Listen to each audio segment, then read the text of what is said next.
اپنی فکر اپنی کارکردگی سے اسکول کو بلندی کی طرف لے جانے کے لیے کوشاں ہیں۔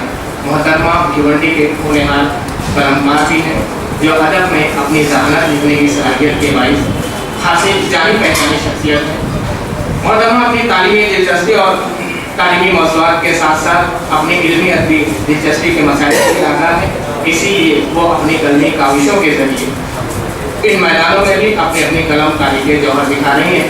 موصوفہ علم و ادب سے اپنی واقفیت اپنی دلچسپی کے باعث بھیونڈی کے اکثر پروگراموں میں کلیدی حیثیت رکھتی ہے۔ میں ایک بار اور جمہوری صاحبہ سے التماس کرتا ہوں ان کی خدمت میں گل اور شال کا نذرانہ پیش کریں۔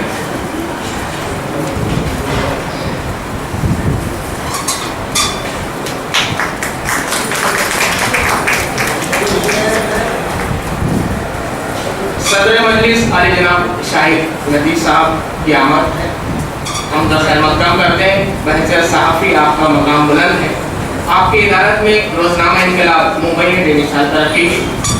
آپ ایک باخبر ادیب اور خوش فکر شاعر بھی ہیں۔ آپ کے والد بزرگوار سید حساولی صاحب ایک قادر الکلام شاعر تھے۔ بھیونڈی سے سید صاحب کا ایک تعلق خاطر تھا۔ جناب شاہد لطیف بھی اسی شہر کے لوگوں سے بے حد قریب ہیں۔ شاہد صاحب کا مجموعہ کلام دیہات کے نام سے شائع ہو کر مقبول خاص عام ہوا۔ آپ نے روزنامہ انقلاب کو مقبول عام بنانے میں جو کوششیں کی ہیں وہ ناقابل فراموش ہیں۔ آپ نے انقلاب کو ایک زندہ حاضر بنا دیا۔ میں ہمارے لوگ مومن عمران احمد سے التماس کرتا ہوں ان کی خدمت میں گل پیش کریں اور شال کا نذرانہ پیش کریں۔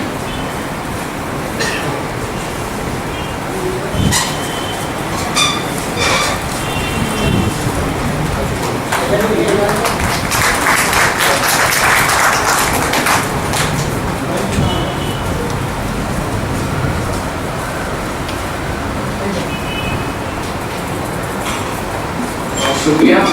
میں ناظم جلسہ محترم مشتاق صاحب سے التماس کرتا ہوں کارروائی آگے بڑھائیں۔ اس اہم فریضے کے بعد آئیے آگے بڑھتے ہیں۔ سب سے پہلے تو میں ساہتیہ اکیڈمی دہلی اور ادبی کارواں بھیونڈی کی جانب سے آج کی اس مجلس میں صدر جلسہ شاہد لطیف صاحب کا استقبال کرتا ہوں، خیر مقدم کرتا ہوں۔ حاضرین، علم اور ادب اپنے تخلیق کاروں اور پروان چڑھانے والوں کے خون جگر کا نتیجہ ہوتے ہیں اور جس ملک اور قوم سے متعلق ہوتے ہیں اس کی تہذیبی و معاشی عکاسی کرتے ہیں۔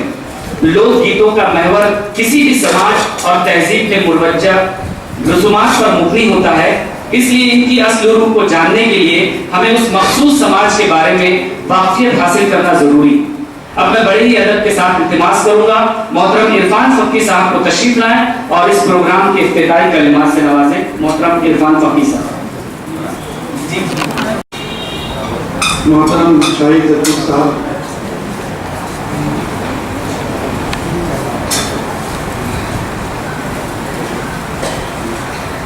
یہاں پر موجود اردو ادب کے شہزادیوں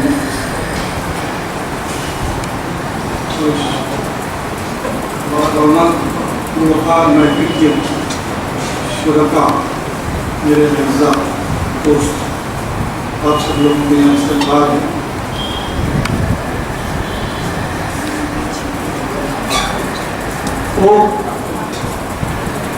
لٹریچر، لوک سنگیت، لوک ادب ایک ایسا موضوع ہے کہ جس کی بھی بہت اہمیت چھوڑ، اس کی جڑیں پیوست ہیں عوام الناس۔ ہر عام آدمی میں، سڑک چلتے ہوئے آدمی میں، گلی گلیاروں میں رہنے والے آدمی میں، اس لیے وہ ادب کا ایک حصہ ہے بھی یا نہیں، یہ بحث بھی متنازع رہی ہے کہ کیا ادب جو ہے وہ میراث ہے صرف ان پڑھے لکھے لوگوں کی، انٹلیکچوئلس کی، یا عام آدمی بھی ادب کا اتنا ہی حصہ ہے جتنا اردو معلیٰ والے تھے۔ 64 میں جب کینٹربری ٹیلز لکھی اور انگریزی ادب کا بہت بڑا شاہکار مانا گیا، آپ نے 64 کا نام سنا ہے، کینٹربری ٹیلز سے بھی آپ واقف ہیں۔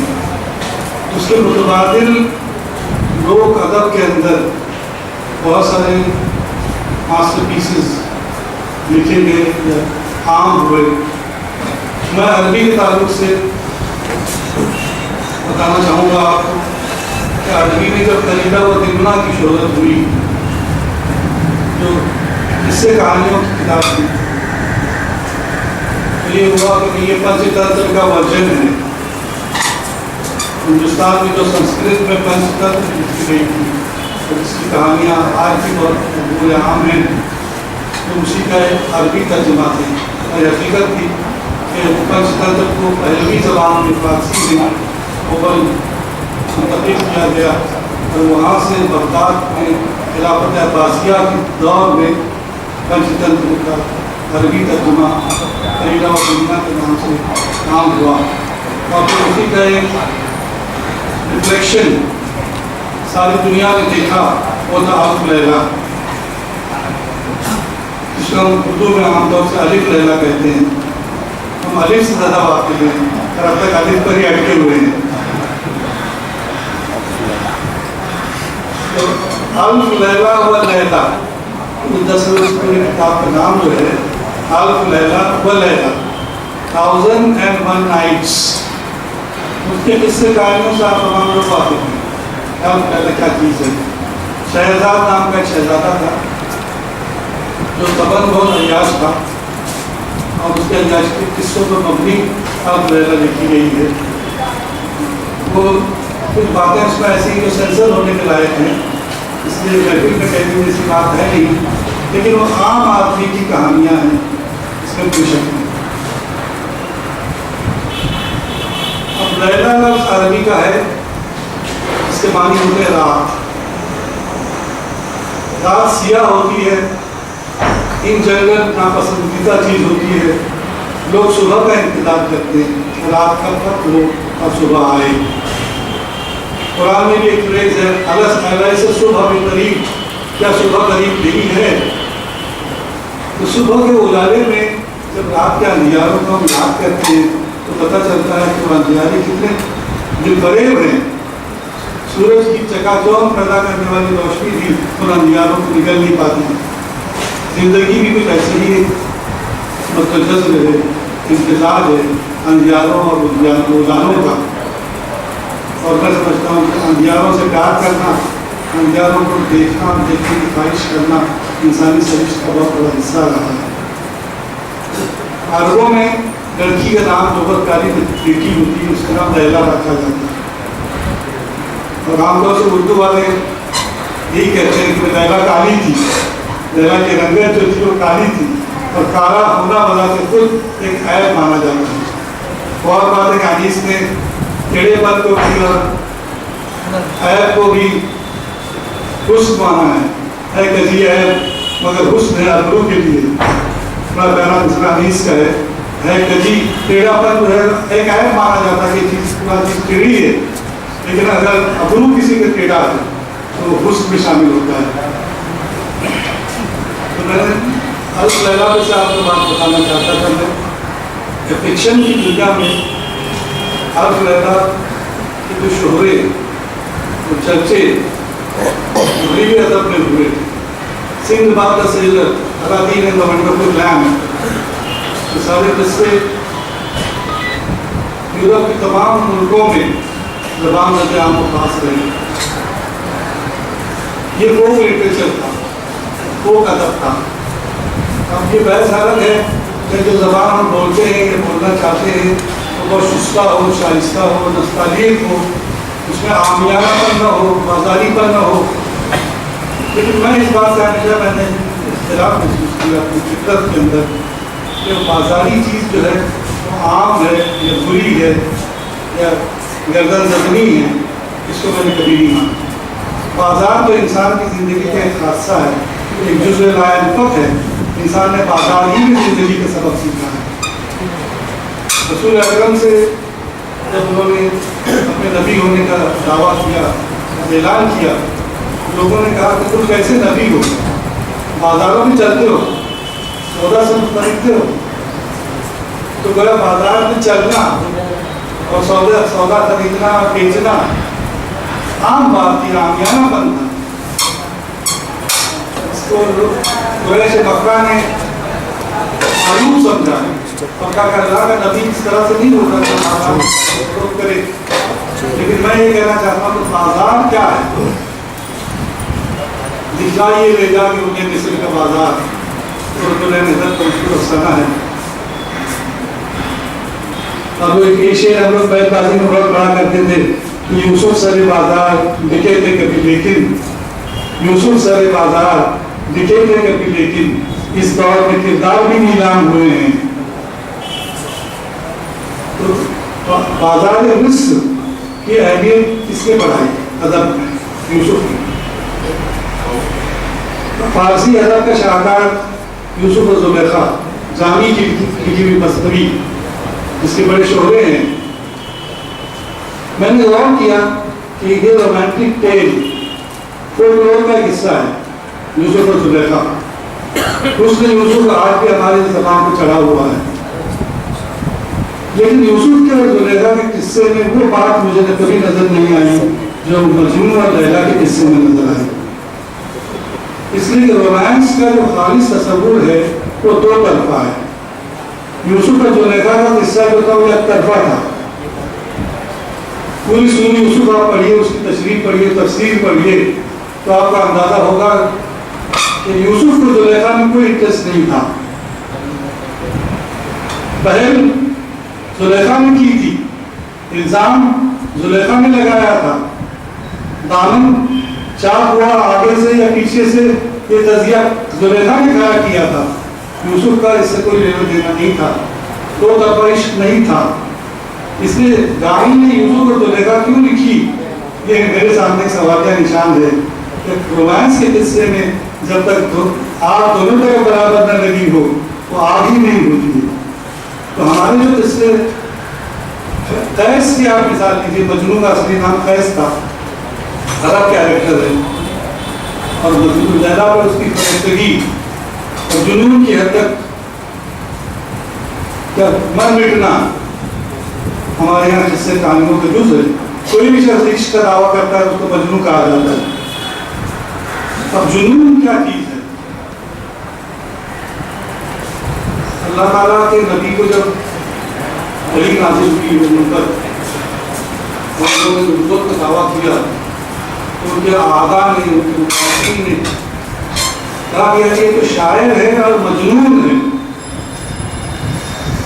تو قرآن کے الفاظ میں جو لفظ استعمال ہوئے ہیں شاعر اور مجنون، یا تو شاعری کرتا ہے، قرآن میں شاعری کا دیوان ہے، ایک مجموعہ ہے ابیات کا، اشعار کا، اور یہ ایک شخص جو دعویٰ کرتا ہے وہ جنون کا دعویٰ ہے، مجنون.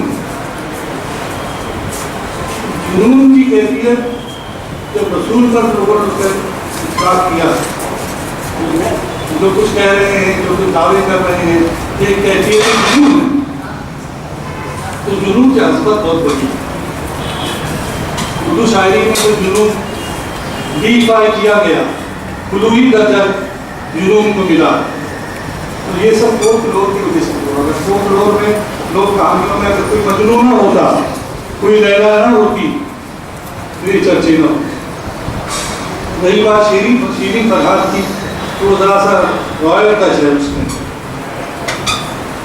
شیرین جو تھی وہ نہ ملنے والی چیز تھی، فرحات ایک عام عاشق تھا اور اس کو بڑے پاپڑ بیلنے پڑے. اور پاپڑ بیلنے کے بعد حاصل کچھ نہیں ہوا. تیشے بغیر مر نہ سکا تو کر اثر، کیا بات غالب کی کہی تھی، تیشے بغیر مر نہ سکا تو کر اثر، سرگشت ہے تمہارے رسوم و قیود تھا، سرگشت ہے تمہارے رسوم و قیود تھا. جب وہ ٹوکن جب پہاڑ کھود رہا تھا بے ستو، تو جب تھک ہار کر عقیب میں جب جوئے شیر نہیں نکلی تو اس نے اسی پیشے سے اپنے سر مار دیا اور مر گیا. اس پر غالب نے کہا کہ کوکن کو بھی اپنے اتنی زبردست عشق کے لیے، اتنے اچھوتے عشق کے لیے ایک پیشے کی ضرورت پڑی اپنے آپ کو ختم کرنے کے لیے. پیشے بغیر وہ بھی نہیں کر پایا کیونکہ وہ بھی رسوم و قیود کا پابند تھا. مرنے کے لیے آگے کب بھی ہونا چاہیے، اس کے تحت اس نے اپنے آپ کو ختم کیا. تو میں سمجھتا ہوں کہ فولکلور کی ساری چیزیں جو ہیں اب یہ بات آپ ایک سڑک چلتے ہوئے آدمی کو روک کر کہیں اور اسے پوچھیں کہ فرہاد کون تھا، شاید اس نے نام سنا ہوگا لیکن فرہاد کی کیا عظمت ہے انسانی تاریخ میں وہ نہیں جانتا۔ یہ یار مجنون کا ہے، یہ یار سونی مہیوال کا ہے، اور دنیا میں کتنے بھی عاشق ہیں مشہور زمان۔ یوسف زلیخا کو میں اس میں شامل نہیں کرتا، میرے نزدیک وہ دو طرفہ نہیں تھا، لیکن یہ سارے قصے کہانیاں جو ہیں خاص طور سے میرے عالم کو بہت سے پڑھا، کئی بار پڑھا ہے۔ طریقہ وہ کتنا ٹیکسٹ بک تھی یونیورسٹی میں جب میں عربی کی پوسٹ گریجویٹ کلاسز لیا کرتا تھا، اور بعض اوقات ایسا لگتا تھا کہ بچکانہ جس سے ہم دلی کے بچوں کو بھی پڑھاتے، لیکن اب احساس ہوتا ہے ہمیشہ ہر چیز جو بچکانہ ہوتی ہے سطحی ہوتی ہے، عام کیا نا بازاری ہوتی ہے، اس کے اندر ایک عجیب تیور ہوتا ہے، ایک عجیب قلوب بلندی ہوتی ہے، اس سے سمجھنا آسان نہیں۔ ہندوستان بہت بڑا ملک ہے ہر اعتبار سے، کلچر کے اعتبار سے، ادب کے اعتبار سے۔ اگر پنچ تنتر کا اوریجن ہم لوگ تلاش کرتے ہیں، یہ باتیں ہیں دنیا کو مشہور ترین قصے ہندوستان نے دیے تو فخر محسوس ہوتا ہے۔ صرف میتھولوجیکل کہانیاں رام اور سیتا، رامائن اور مہابھارت کے قصوں کو بھی لے کر نہ بیٹھتے ہیں، وہاں آگیا بیتال کو اگر آپ دیکھیں، ایسی کہانیاں جو آج بھی اٹریکٹ کرتی ہیں۔ اردو فکشن کی بنیاد انگریزی فکشن ہے جیسے کہا جاتا ہے، انگریزی فکشن کی بنیاد چوسر کو مانا جاتا ہے، اس کی کنٹمپریری ٹیلز کو، لیکن میں سمجھتا ہوں فکشن کی بنیاد تو انسان کے اندر ہے۔ انسان کا وجود مجھ کو پتہ نہیں کہ فکٹیشس لگتا ہے، جو لوگ حقیقت نگاری کی اور رومانٹک کی اور تصوراتی جہان کی باتیں کرتے ہیں اور الزام لگاتے ہیں کہ اتنا ادیب حقیقت پسند نہیں ہے، اس کے رومانیت ہے، تو مجھے لگتا ہے کہ رومانیت کے بغیر دنیا ہے کیا؟ فکشن کے بغیر دنیا کا وجود ہی کہاں ہے؟ اور اگر واقعی دنیا میں کوئی چیز فکٹیشس ہے تو انسان کا اپنا وجود ہے۔ کہاں وہ ٹھوس انسان جو اپنے آپ کو افلاطون اور سقراط مانتا ہے اور غالب سمجھتا ہے، وہ جب مٹی میں مل جاتا ہے کچھ نہیں رہتا باقی۔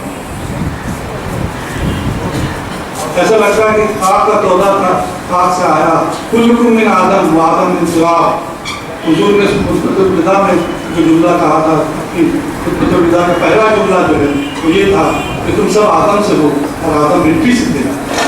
یہ مٹی کا ہونا یہ بہت بڑا ایک راز ہے جس کو کبھی انسان سمجھ نہیں پایا کہ مٹی کیا ہے۔ اس پر اقبال نے جو پہلا شعر کہا کہ تو نے کیا غضب کیا، اور یہ راز کبھی فاش بھی نہیں ہوگا کہ مٹی کیا ہے۔ اقبال نے کہا تو نے کیا غضب کیا، مجھ کو بھی فاش کر دیا، مجھ کو پیدا کیا انسان کو، تو نے یہ کیا غضب کیا، مجھ کو بھی فاش کر دیا۔ وہیں تو ایک راز تھا سینہ کائنات میں،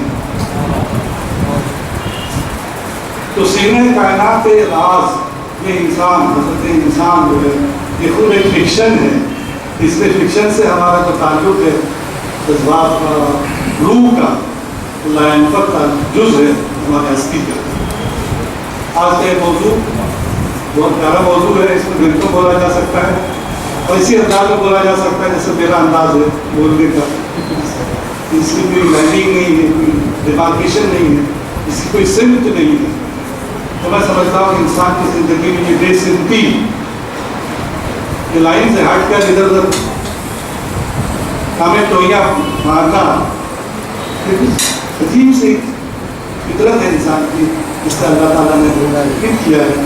شکر اللہ، شکر پروردگار کرتا ہوں اس بات کے لیے کہ اس نے مجھے اس طرح ایک ذہن دیا جو کبھی ویب سائٹ پہ ہوتا ہے، تو کبھی آفاق میں گھومتا ہے، تو کبھی جا کے زمین میں اپنا سر ٹیک دیتا ہے۔ تو سکتا ہے اسکائی صاحب جہاں موجود ہیں انشاءاللہ، اردو ادب کی، اردو صحافت کی ناک ہے،